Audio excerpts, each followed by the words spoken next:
Olá, meu povo, olá, minha gente, sejam bem-vindos, sejam bem-vindas. Estamos hoje mais no Movimento Pretrafro, com Eduardo Filho aqui falando para vocês.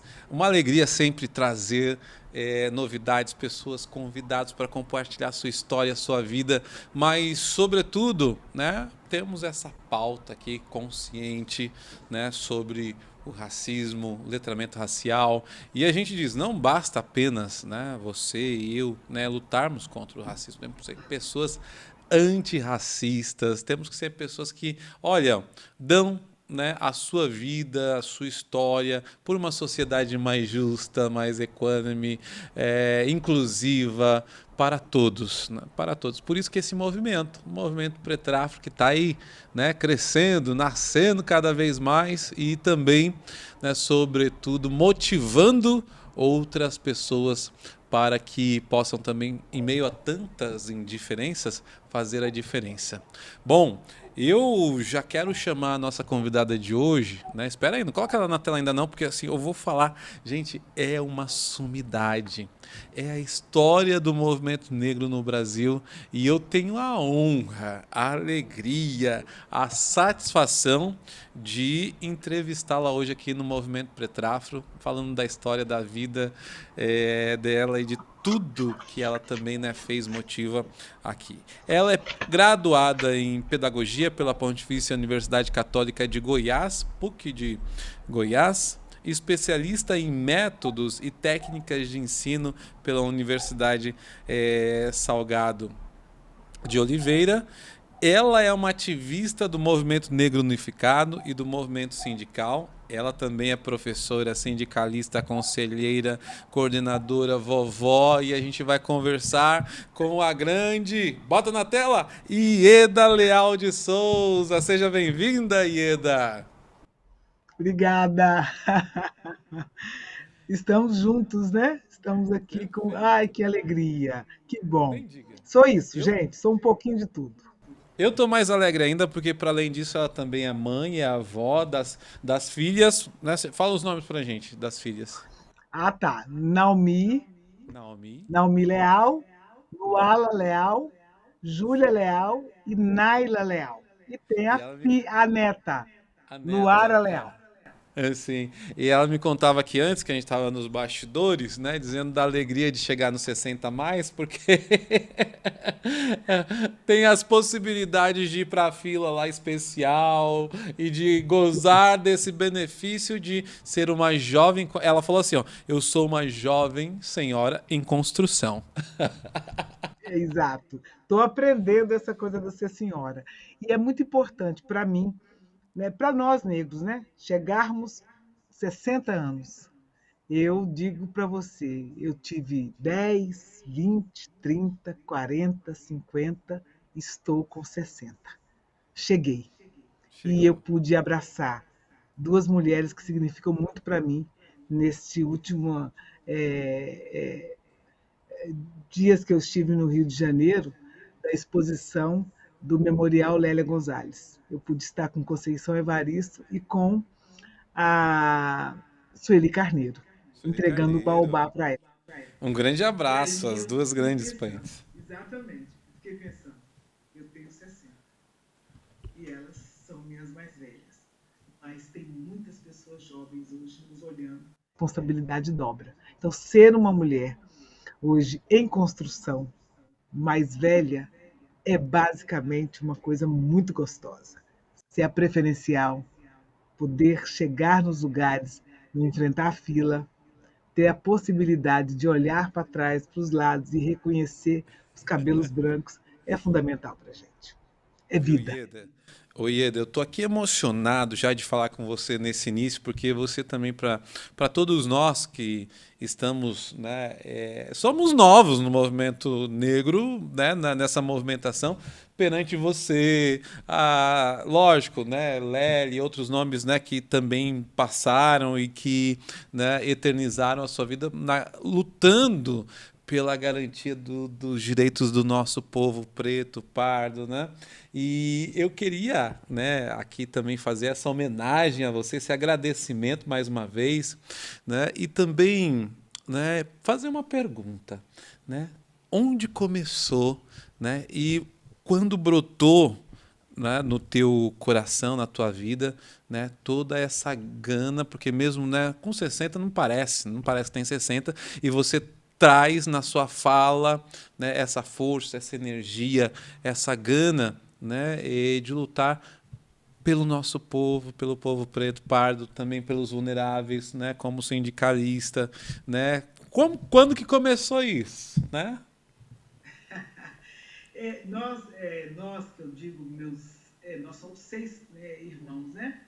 Sim. Yara, Ivana, André e Moacir Filho. Então nós somos seis, uma família, o pai, a mãe, sempre tinha em casa primos morando conosco. Vivi no interior do estado de Goiás. Nós tínhamos eu sempre vou dizer que era uma confraria, né, uma irmandade, porque o meu pai teve uma irmã que também teve seis filhos, quase basicamente da mesma idade que a gente. Então, quando nós nos juntávamos, nós éramos 12 crianças, adolescentes, né, e pré-adolescentes, e menino de colo, mas isso era uma festa, já era uma forma de organização, né? Minha mãe teve três mulheres, e minha tia também três mulheres, então nós tínhamos uma confraria, um dispositivo de ação. E tinha uma coisa muito importante neste momento da criação nossa, da nossa infância, que era os domingos nós nos juntávamos sempre na casa de alguém, ou da minha mãe, do meu pai, na casa que nós morávamos, ou na casa da minha Sim. tia. E tinha um ingrediente fantástico, além da comida, né? Tinha o samba. Eita, imagino. Então, meu pai tocando pandeiro, o meu tio ali, o meu irmão na marcação. E nós tínhamos um avô que ele nos dividia e nos organizava para nós fazermos, é, é, sermos aquelas meninas que cantarolava com uma voz mais fina, aguda, né? Então nós éramos Fazia ali um coral, fazia ali um coral. um coral. Mas isso não era uma coisa muito estipulada, isso era uma coisa muito. Meu avô tocava vários instrumentos, aposentado do exército, ele tocava vários instrumentos, mas a gente lembra, por exemplo, assim, eu lembro disso. E aí tem um som para mim, logicamente, que hoje a gente pode fazer uma discussão, mas lata d'água na cabeça, isso era tocado no sax. Lá Pam, vai param, param, Maria. pam, pam. Então a gente sabia. Aí quando falava, lá vai Maria, minha mãe chama Maria. Então Sim. a gente sempre tinha, sabe? Eu mandei fazer um terno. Aí meu tio falava, só para chatear. Sabe? Então a gente tinha umas coisas que a gente não podia abrir mão. De todas as vezes que nós estivéssemos juntos, nós fazíamos isso. Nós cantávamos, cantarolávamos, aprendíamos música. E essas coisas foram passando e foram ficando mais fortes entre a gente. Então, sempre que nós nos reunimos, a gente toca. Eu acho que esse é o primeiro momento de organização social, familiar. A Tainá, que é uma vereadora do Rio de Janeiro, que teve 50 mil votos, Sim, ela sim. fez uma coisa, ela fazia domésticos. Então, eu Aham. sempre vou lembrar da nossa organização doméstica. Nós brigávamos pelas brincadeiras, pelas músicas, para nos posicionar, para dançar, sabe, para cantar uma música. Tinha aquela comida, comer o frango, e tinha aquele osso do peito. Então a Aquele gente que puxava dividia para fazia o sorteio ali, não é? o sorteio. Aí quem ficava com a parte maior era vencedor e o outro ia fazer pique-pega. Então você tem Sim. uma sequência na família. E meu pai tinha uma coisa que era muito bacana. Lógico, né? Nós muito pobres, com muita dignidade, depois fui trabalhar no serviço público, ele sempre disse para a gente que era necessário a gente aprender esporte, música e ler livros. Que ler livros transportaria a gente para alguns outros lugares, mesmo a gente estando ali na nossa casa. Então a gente tinha uma sequência muito bacana. Minha mãe também, uma mulher que dominava, eu sempre dizia, ó, minha mãe ela química, ela é física, é matemática, ela sabe dividir, ela sabe multiplicar o pão. A gente olhava, não tinha nada, de repente brotava uma broa. Sim. Mineiro faz broa, né? Aqueles bolos que crescem, ficam fofos. A criatividade negra. Criatividade. Minha irmã, ela foi para a formatura, eu lembro disso. E minha mãe fez um vestido que tinha umas casinha de abelha, muito chique. Minha mãe fez o vestido. Minha irmã foi para a formatura Que com o lindo. melhor vestido, casinha de abelha. Eu falei que eu já sempre falei esse negócio de casinha de abelha, que é um encontrozinho, no encontro dessa casinha, você coloca uma pérola. Então Sim. fica muito chique, né? A possibilidade de ter. Então, eu gosto muito, sabe? Foi esse primeira organização. Lógico, depois fui para a escola, fui para o movimento estudantil, fomos para o esporte. Existia um vizinho nosso que ele era professor de educação física, ficava fazendo as brincadeiras conosco. Fui da torcida de Deus. Que é isso? O centro comunitário fazia uma brincadeira e levávamos a gente para um lugar para fazer a brincadeira dos jovens que sabiam e entendiam o que era o ser supremo proteger a juventude. É uma coisa assim, mas era uma coisa solta, não era uma coisa amarrada, né? Então a gente participava das queimadas. Quando eu fui para a escola, eu tenho uma foto. Eu fui tesoureira do Centro Cívico Princesa Isabel. Sim. As minhas lutas mais profundas foi mudar o nome do Centro Cívico. Eu não consegui, porque eu ainda não sabia lutar com toda a garra, mas eu fui tesoureira. E depois participei no ensino fundamental, no ensino médio, depois na minha formatura. Quando, de repente, eu entro para a universidade, eu encontro um terreno muito fértil. A universidade foi gestada por um homem que foi prefeito da cidade, e depois também foi uma mulher que foi reitora. Eu tive a oportunidade de pegar uma universidade que, em 84, que respirava liberdade, democracia, a organização estudantil, e eu conheci o Movimento Negro Unificado, através das mãos da professora Silvani. E aí o Movimento Negro Unificado entrou na minha vida para continuar organizando a luta racial que a gente sempre travou na sociedade. E aí chamei minha irmã, chamei meus irmãos, minha mãe é filiada no MNU, é a filiada mais velha que tem aqui, mais antiga, né? Nós temos uma outra senhora que tem mais idade que minha mãe, também é filiada. Nós fizemos um combinado, um aquilombamento, sabe? De sermos pessoas que nós aprendemos a gostar de ler, escrever, cantar e de estudar. Então eu me tornei pedagoga.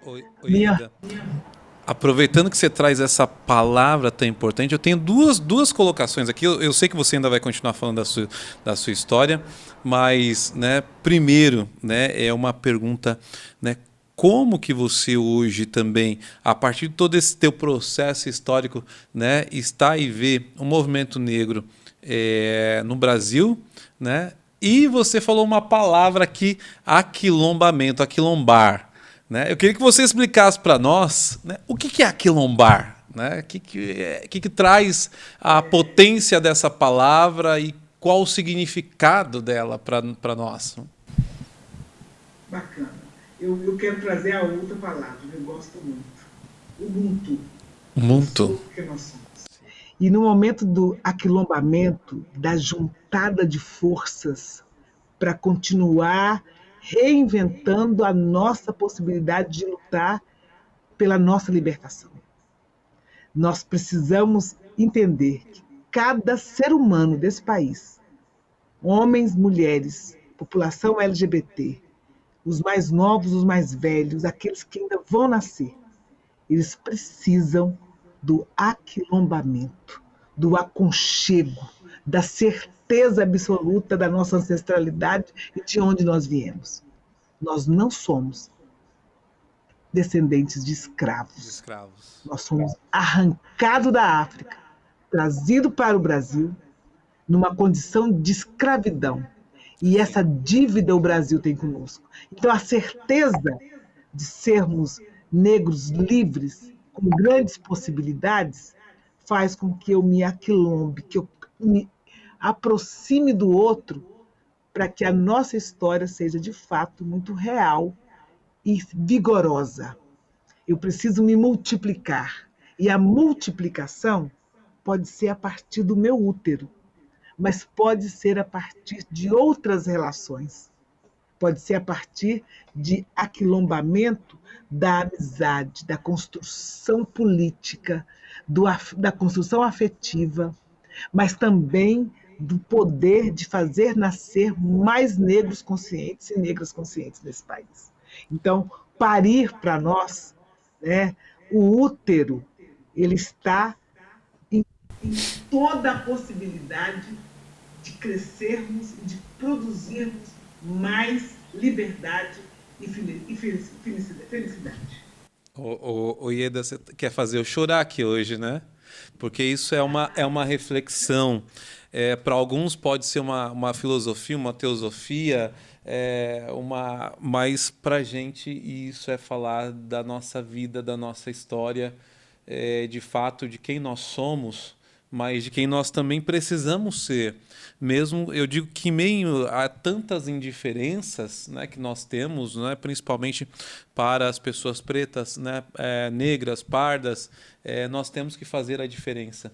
E essa cobrança também que há, né, em nós e para nós, de sermos 2 vezes melhores, porque ainda nós temos tantos preconceitos, tanto racismo estrutural, tanto racismo recreativo, tanto racismo religioso, né? E aí é onde nós entramos, né, nessa vertente, né, de forma pedagógica, de forma andragógica, né, fazendo essa transformação social, né? É esse o caminho? É esse o caminho. Nós precisamos compreender que a nossa família, o quilombo mais aconchegante de aprendermos a resistir, que a família precisa dar conta dessa diversidade de sentimentos, né? Nós somos negros que fomos muito oprimidos, sempre vítimas de todo o racismo que você acabou de dizer, né? Que as pessoas, e depois as pessoas querem ainda que a gente diga que elas querem pedir desculpa, que foi uma brincadeira. Não é uma E não brincadeira é, não é. mexer com as nossas vidas. Não é uma brincadeira. É uma coisa muito séria. Então, quando a gente vai adjetivando o racismo, que estrutura toda a falta de humanidade do outro contra a gente, aí eles dizem que a culpa é nossa. Não é. Então, essa tarefinha de ter o sorriso, porque a gente reinventa a nossa colocação na Terra, mas de ter o sentido correto de interromper um racista. É uma das tarefas mais difíceis para a gente, porque vem como uma bala que às vezes a gente não consegue interromper, que ela acerta o coração e a gente precisa ter posição. Então, você, muito jovem, todos que estão nos ouvindo, juventude, a reação, foi isso que nós, em 78, estávamos querendo gritar e a gente fez uma previsão. Os negros daqui 40, 50 anos estarão reagindo à violência racial. Nós não vamos perder a ternura, a doçura, a gentileza, a forma bonita de ver o mundo, de dividir a comida, de dividir os sentimentos, de usar as nossas joias. Eu sempre vou estar com as nossas joias, de colocar no nosso pescoço os nossos búzios, né? Pintar a nossa boca, soltar os nossos cabelos, usar as cores que nós gostamos de usar durante o dia, durante a noite, não ter medo do vermelho, do laranja, do azul, do amarelo, da bata. Isso não é vergonha para a gente. Isso é luta. Isso é aquilombamento. Isso é a gente entrar em todos os lugares que nós entrarmos e dar de cara com o negro, a gente vai dizer bom dia, boa tarde, boa noite. E a gente sabe que é importante valorizar a vida de cada um. Sofrer quando se retira as nossas vidas, mas a gente lutar para a gente, de fato, continuar andando com a cabeça erguida. Aquela. Tem, de vez em quando tem na internet aquelas cenas É sim. e aí que alguém levanta. É isso. Aham. É sempre assim. Sabe? É sempre olhando para o lado, olhando para o outro lado, para cima, é sempre agradecendo, é sempre a circularidade da capoeira, sabe? Então a gente precisa ter essas referências. Isso é aquilombamento, é ter Lélia, Tá aqui, ó, tá aqui do seu lado. sabe? Isso Muito é bem. aquilombamento. E, gente, você A nos gente precisa fortalece. compreender. Você nos fortalece muito, Ieda. Isso é muito importante para nós, não é? E você falava da questão da multiplicação. Ah, eu só tenho um comentário para fazer que em 78 eu tinha 2 aninhos, tá? Mas, não- mas eu Em tenho. 78 você tinha dois Eu tinha anos. 2 aninhos, né? Tava assim, uma criança ainda, um bebê. Mas eu lembro que, né, também dos movimentos que eu participei em São Paulo, capital, eu estou há 20 anos em Curitiba, mas sou de São Paulo, capital, e lá, não sei se você vai lembrar de Dom Bernardino Sândalo, né, que é um bispo da Igreja Católica, Sim. e eu me deparo com uma foto de 6 para 7 anos de idade no acampamento sem teto, né? Lá à frente da polícia militar, porque foi um acampamento invadido e a gente lutando pela melhoria do nosso povo, para ter o direito à terra, para ter direito à casa. E ali foram quase 7, 8 anos, né, no acampamento, trabalhando, com 7 anos, passando pão ali para as outras crianças também se alimentarem, passando manteiga no pão. E isso é a nossa história que você nos trouxe agora. E você falava de multiplicação, né?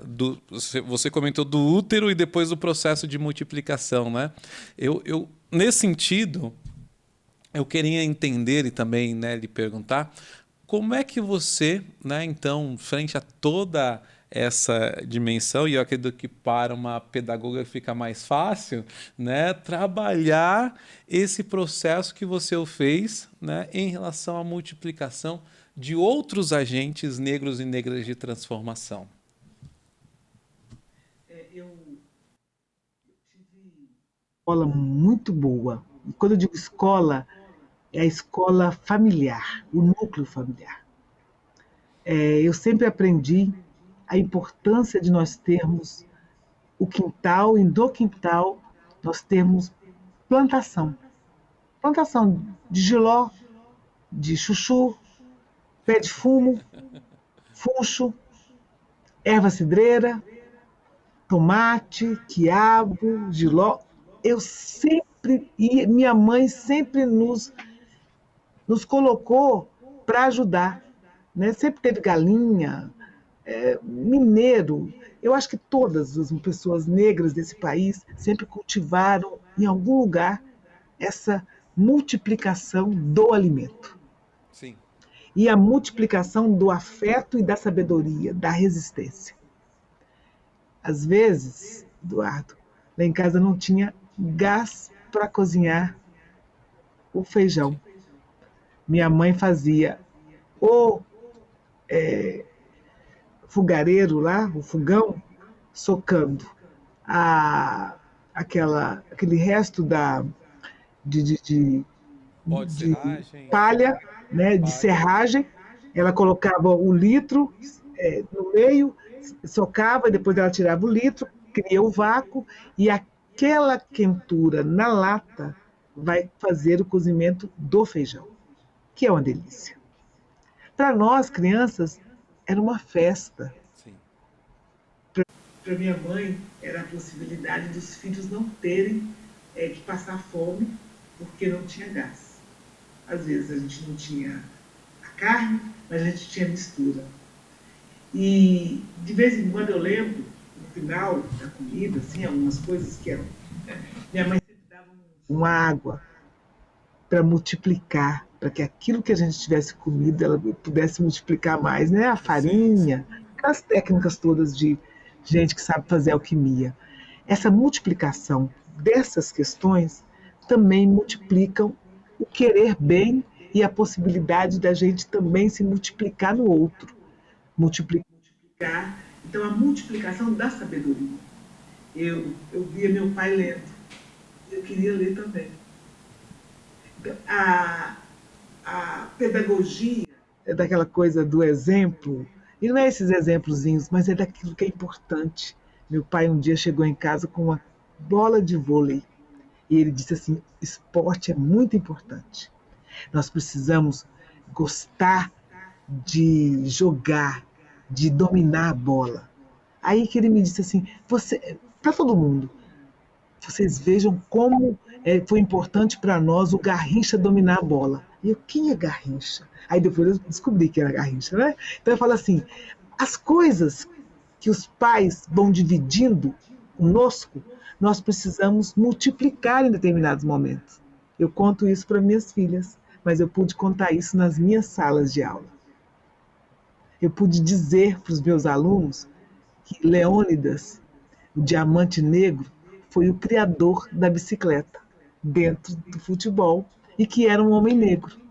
E a partir daquele dia, todo mundo que comesse um diamante negro, que é aquele chocolate gostoso, e vai lembrar de um homem que fez a primeira bicicleta e foi homenageado e que as pessoas às vezes não sabem. Não sabem, não sabem. Multiplicação. Contar histórias. Abrir espaços. Sabe? Cantarolar músicas. A gente poder dizer que Clementina de Jesus existiu e que eu hoje posso contar a história de uma mulher negra dentro de um espaço muito masculino, pôde cantarolar a sua vida e todo mundo a conheceu.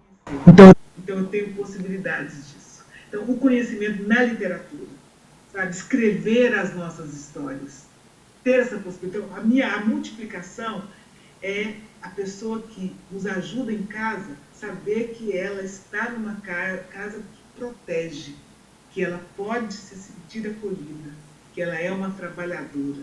Isso é bacana. Eu gosto muito da pessoa que trabalha aqui, há muitos anos aqui na minha casa, que ajuda a gente a fazer um monte de coisa, que é um trabalho muito sério. Ela disse assim para mim: ó, tá aqui a anotação e a partir de agora meu pagamento vai ser este, viu? Aí eu olhei e falei, viu? Ela, você não é sindicalista? Eu estou aqui reivindicando meus direitos. Eu posso fazer o quê? Que não seja. Deu um sorriso aí, assim, ganhou um aumento, aprendendo na argumentação do sindicalismo que eu acredito. É sim. Que é o diálogo. E diz que contra dados. Sim. E contra dados e fatos não argumentos, né? Sim, senhora, a partir de amanhã, então. É isso aqui, é isso, porque isso tem tanto tempo. Aí tem a pandemia. Ok, eu falei, sim, senhora. Mas o que eu estou querendo dizer para você, o que para mim vale? É que as pessoas podem aprender, podem reivindicar, podem se superar de algumas dificuldades que disseram que nós, negros, não temos condição de ter. Nós sabemos argumentar, nós sabemos pensar, organizar. A oportunidade é fundamental. Então eu Sim, com fico muito certeza. feliz com isso. Então, para mim, a multiplicação é isso. É eu poder dar mais sentido para a vida dos outros. É sim. E como você observa a, a nossa dimensão futura, né, em relação à nossa atuação, ao movimento negro mais específico, né, e também o que a gente vem chamando de letramento racial, programa Primeira Infância Antirracista, a conferência nacional que está acontecendo daqui a alguns dias, né, todo esse movimento e o futuro, né, para o povo, né, preto, negro, pardo, nesse sentido de que esse processo hoje que nós temos e até a partir, né, da criação do Ministério da Igualdade Racial, esse arcabouço, esse conjunto de ações e de iniciativas, né, Ieda, que precisamos, né, cada vez mais internalizar, cada vez mais, né, ocupar espaços de forma dialogada, como você bem o faz, né, de forma como foi colocado lá, que eu falei, né? De forma terna, com ternura, a partir dessa mulher forte, com opinião forte, mas com ternura. Gente, isso aqui é que eu falei para Ieda, eu falei, ó, eu tava pesquisando sobre você aqui também na internet e veio isso aqui, Ieda, né? E a gente morreu de dar risada aqui, porque acho que nem Ieda sabia que de lá dizia isso, né? Que ela é uma mulher forte, opinião dura, mas com ternura. Eu tenho muita esperança e eu acho que é o resultado. Né? Eu lembro que Lélia dizia: precisamos ter organização. A luta precisa ser organizada. O MIR é o resultado de uma organização, de muita luta, de muita conversa com é, governos que acreditavam e acreditam que um outro mundo é possível e o da inclusão.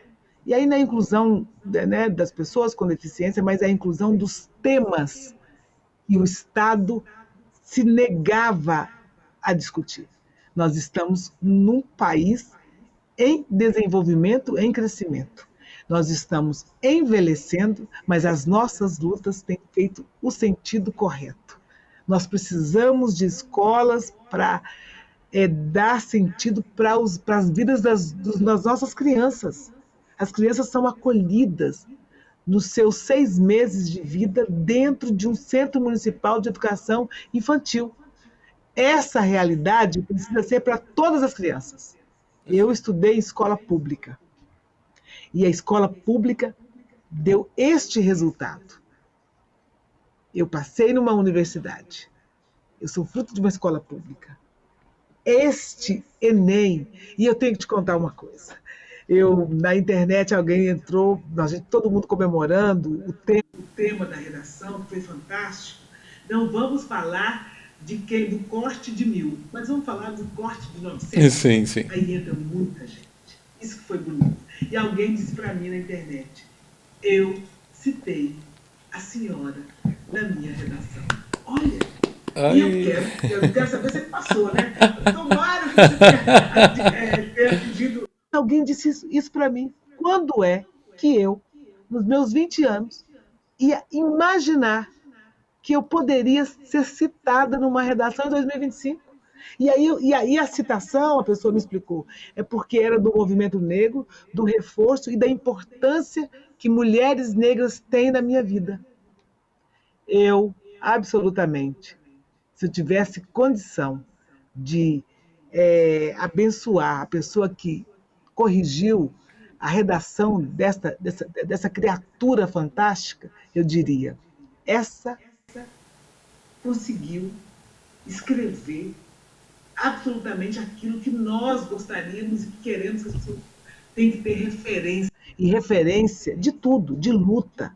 Referência no campo da educação, na saúde, na medicina, sabe, na segurança, na arquitetura. Salve André Rebouças, gente. Nós precisamos continuar construindo artistas magníficos para interpretar os nossos sonhos. Nós precisamos continuar, que Gilberto Gil continue cantando, sabe, que ele venha dizer para a gente: vamos fugir, sabe? A gente precisa continuar essa beleza toda.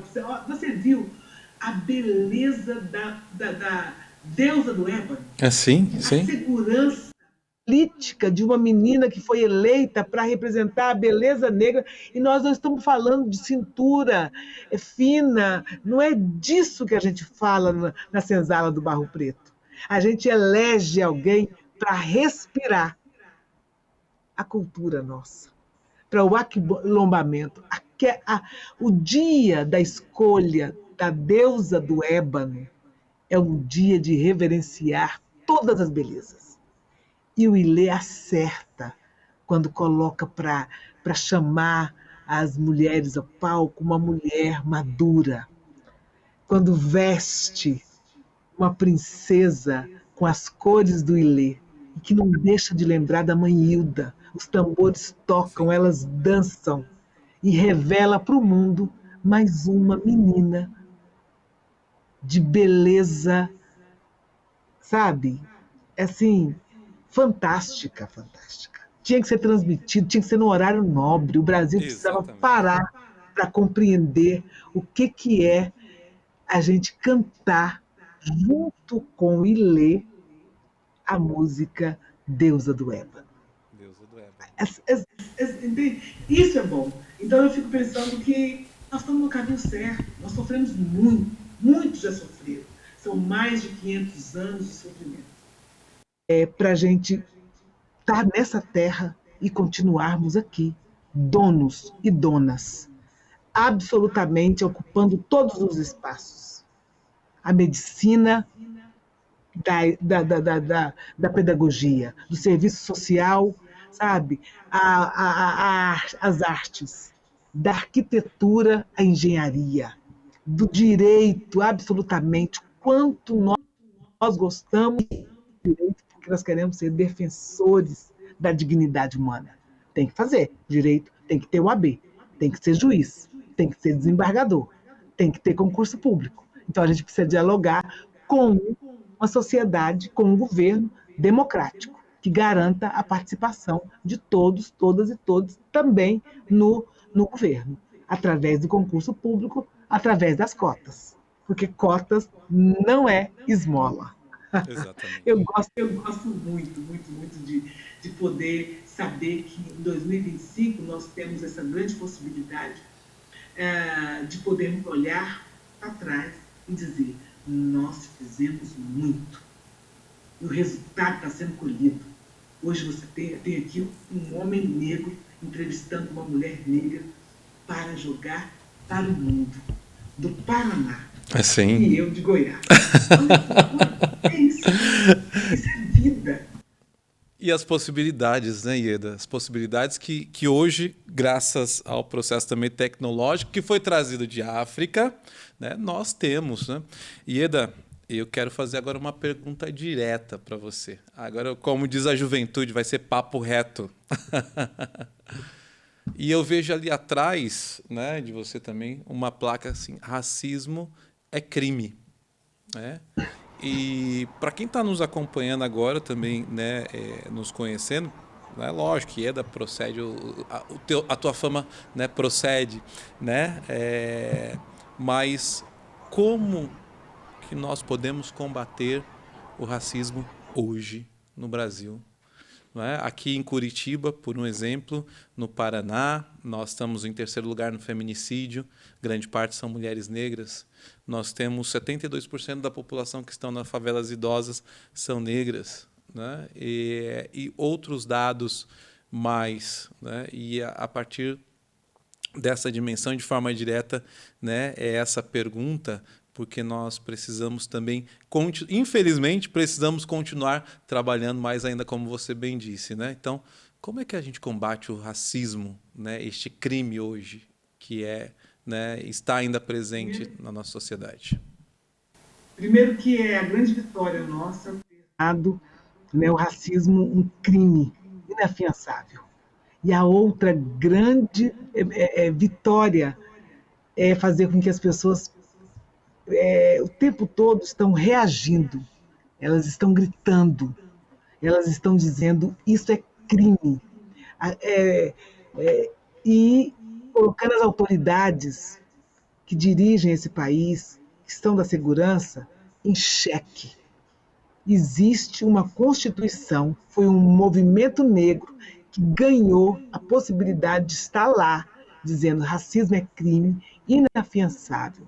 A pessoa racista, a pessoa que comete o crime, ela tem que ser tirada do convívio da sociedade, porque ela é uma criminosa. Ela Sim. cometeu um crime e esse crime precisa ser interrompido. Então, quando eu digo isso, quer dizer, quais são as possibilidades? De pessoas mais conscientes. A consciência negra, ela renasce todos os dias das nossas vidas. E a cada piada, a cada leitura, a cada situação vivida por nós negros, da violência racial contra os negros nesse país e as negras desse país, nós precisamos reagir. Futuro, reação.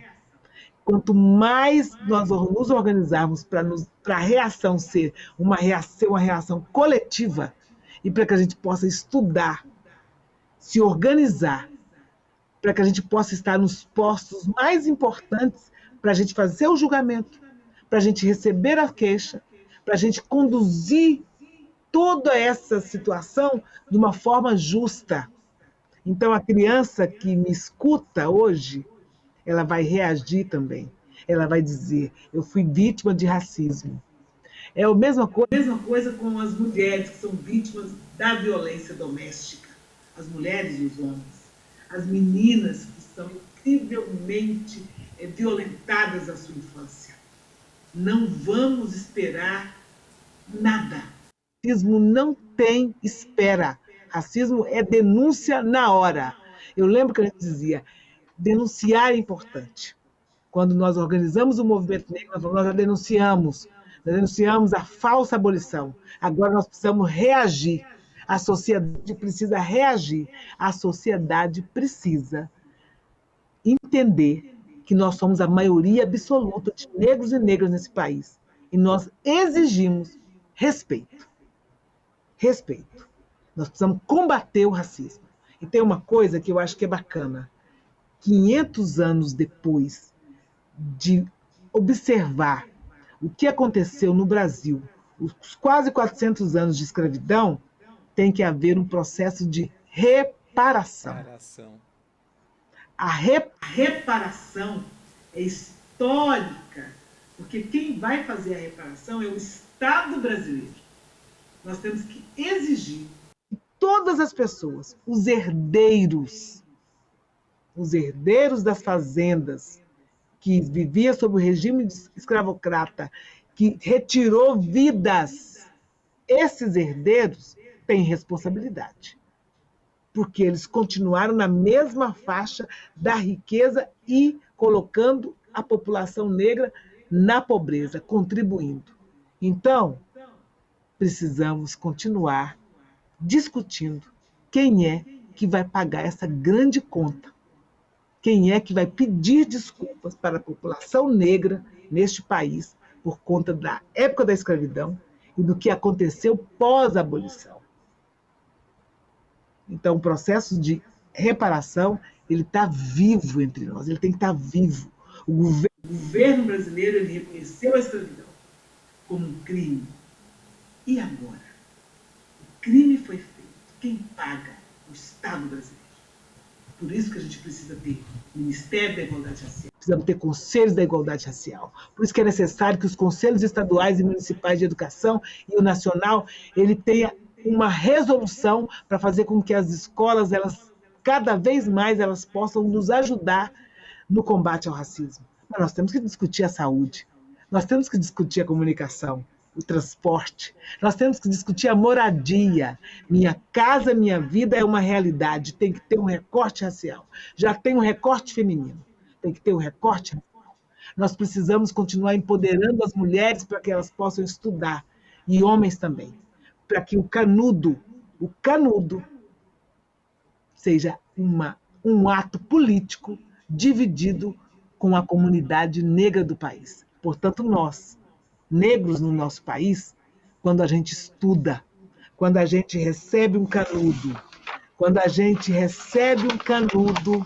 no dia da formatura, que a gente levanta o canudo, nós estamos repartindo toda a possibilidade de ajudar o Brasil no desenvolvimento com toda a comunidade. Esse canudo não é de uma pessoa. Exatamente. Esse canudo é de uma população que foi absolutamente subjugada. Então, quando alguém pega uma enxada e leva para acompanhar, para receber o canudo, para nós tem grande significado. Quando eu digo que eu, no juramento, que o meu comportamento vai ser a proteção dos seres humanos, nós sabemos do que nós estamos falando. Eu fiz um compromisso de ser alfabetizadora, porque eu queria ensinar as pessoas a ler o mundo. Sou Paulo Freireana. Me especializei em métodos e técnicas para ensinar a pessoa a aprender. Porque a minha atitude tinha que ser e vai ser sempre coletiva. O médico, o dentista, o engenheiro, o arquiteto, a assistente social, o psicólogo. Nós precisamos e a gente devolve isso para a sociedade. Isso para mim é uma grande resposta. Muito bem, Eda. Olha, eu ficaria aqui, acho que eu continuaria mais um programa, viu? Mas daqui a pouco a diretora aqui do programa tá falando pra gente. Mas tá muito bom, tá muito bom. E Eda, eu quero te agradecer imensamente, né, pela sua disponibilidade, pelo seu sim e por essa aula maravilhosa que você nos concede hoje, nós como seus alunos eternos, continuidade dessa grande família que você, né, de multiplicadores, né?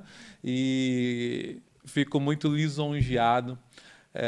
E vamos fazer, né? E eu quero fazer esse eco contigo, né? Para que muitos outros vestibulandos possam, né, citar essa grande mestra, doutora, né, Ieda. Muito obrigado e olha, um grande abraço a você, toda a família e quero mais vezes aqui a gente, né, se encontrar, mesmo que seja online ou presencial. Eu já vou preparar quando estivermos na conferência, já levar o microfone para fazer nossa entrevista lá presencialmente.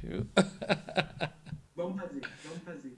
Bacana demais. Eu quero agradecer o carinho e dizer para vocês, nós somos o resultado de Lélia, Luísa, Beatriz Nascimento. Nós somos o resultado de Marias, de Joanas, de João, de Alberto, de Luiz, de todas as pessoas que lutaram. Nós precisamos continuar fazendo crescer essa nossa possibilidade de sermos cada vez mais felizes e melhores. Viva todos os brasileiros e brasileiras conscientes de que o racismo é crime e que nós precisamos continuar a luta de Zumbi e de Dandara. Gente, dá muito like, manda muito coração aqui pra Ieda. Manda muito coraçãozinho, compartilha essa mulher muito guerreira. Obrigado, Ieda. Receba-se o nosso abraço. Movimento Pretrafro junto com você agora. E olha, esperamos em breve ter mais diálogos, né, como esse. Muito grato, viu? E você que está aí nos acompanhando, gente, ó, obrigado, tchau, compartilha, valeu!